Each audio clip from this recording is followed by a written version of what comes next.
จักการก็บ่ได้หลายวันปันใดดอกน้อใจเฮายังจังจ้อคือทอดแต่เขาตอนได้เว้านำก็ทั้งเขินทั้งอายพอเจ้าเงียบไปก็ใจหายใจเหงาสงสัยเฮาหลงฮักเขาแล้วหนอใจแต่ละมือได้แต่จับมือถือส่องเฟซแนวเดียวจอบังสุดสีเขียวเบิ่งเจ้าโพสและก็เที่ยวไล่หูปของเจ้า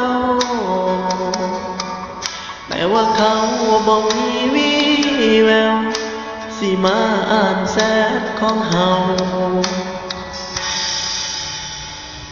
นั่งเบิ่งข้อความเก่าแล้วก็เหงาคอยเจ้าโผล่ตอบมา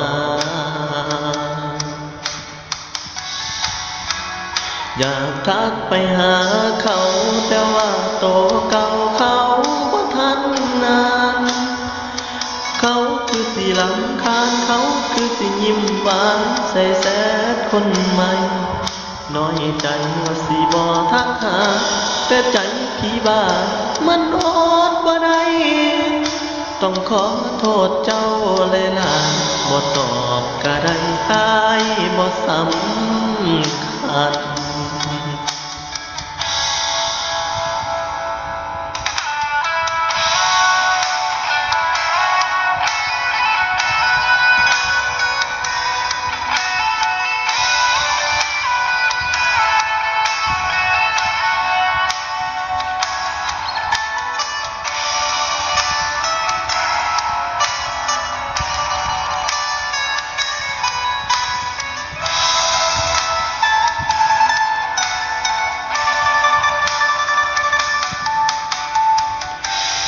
หัวบ่นอ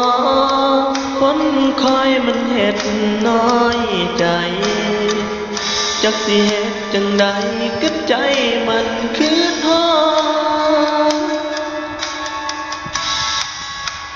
อยากทักไปหาเขาแต่ว่าโตเก่าเขาบ่ทันนาน